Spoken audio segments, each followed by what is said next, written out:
समाजातील प्रत्येक घटना थेट आपल्यापर्यंत पोहोचवणारे आपलं हक्काचं न्यूज चॅनल क्रांती सूर्य न्यूज।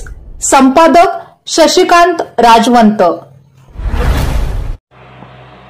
7 मे पूर्वी कृष्णा कॅनलमध्ये वसगडेपर्यंत पाणी न सोडल्यास मतदाना दिवशी कॅनलमध्ये बसून आंदोलन करण्याचा इशारा मोहन तावदर यांनी दिला आहे। आपला देश कृषीप्रधान आहे, शेतीवर आपली रोजीरोटी चालते, शेतकरी जगला पाहिजे अशी आपल्या सर्वांचीच भावना आहे। शेतकऱ्यांसाठी हे सरकार कटिबद्ध आहे असं वारंवार सांगण्यात आलं आहे।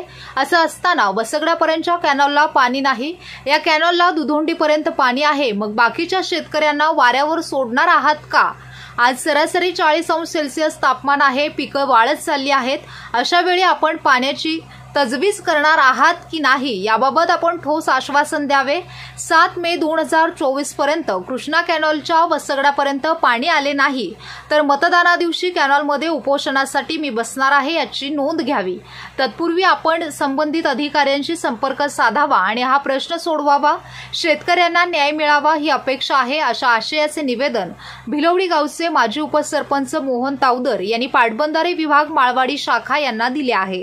तसेच संबंधित प्रशासकीय अधिकारी यांना फोनवरून देखील सूचित केले असल्याची माहिती मोहन तावदर यांनी दिली आहे। त्याचबरोबर संबंधित बाबतीत सदर प्रशासनाने गांभीर्याने विचार करून तात्काळ कार्यवाही न केल्यास कॅनलमध्ये उपोषणासाठी तर बसणार आहेच, शिवाय जोपर्यंत सदर कॅनलमध्ये पाणी येत नाही तोपर्यंत तेथून उठणार नाही अशी भूमिका मोहन तावदर यांनी घेतली आहे। पाटबंधारे विभागाच्या एआयच्या साहेबांना मी परवा दिवशी फोन करून भिलवडी कॅनेलच्या भिलवडी परिसरातील जे कॅनेल आहे दुधंडी ते वसगड्याच्या बंधाऱ्यापर्यंत त्या पाण्यासंदर्भात फोन केल्यानंतर साहेबांनी सांगितले की 4 ते 5 दिवसात पाणी सोडतो म्हणून। परंतु कॅनेलची गेले मी 7 वर्ष बघतोय फक्त दुरुस्तीच केली जाते, दुरुस्ती सोडून पाणीचा एकही थेंब वसगड्याच्या बंधाऱ्यापर्यंत 7 वर्षात आला असं एकदाही कुठं दिसलेलं नाही। आम्ही सतत पलूचा जात असताना पलूच्या रस्त्याला कॅनेलचा मधला भाग आहे तिथपर्यंत पाणी येते। मग आमच्या खालच्या लोकांनी काय अन्याय केला आहे? खालच्या लोकांच्यासाठी सरकार काय धोरण राबवणार आहे? जर राबवायचं त्यांच्या डोक्यात नसेल तर मी 7 मेला सकाळी 7 वाजता मतदाना दिवशी एकटाच उपोषणला बसणार आहे। जोपर्यंत वसगड्याच्या बंधाऱ्यामध्ये पाणी येत नाही तोपर्यंत उपोषण मी मागे घेणार नाही। त्या परिसरामधील राडेवाडी म्हणजे जुळवाडी असेल, हजारवाडी असेल, येरावी असेल, धनगाव असेल, मोरजाईमाळ असेल, भिलवडी गाव असेल, आज 42-43 म्हणजे हे आहे तापमान आहे।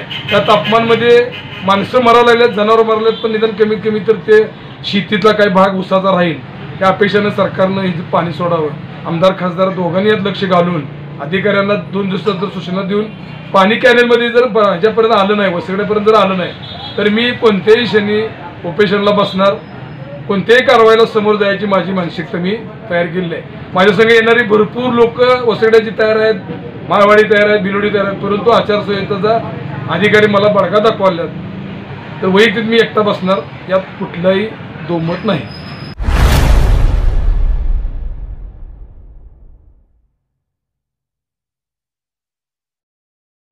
क्रांती सूर्य न्यूज। संपादक शशिकांत राजवंत। सबस्क्राइब करा,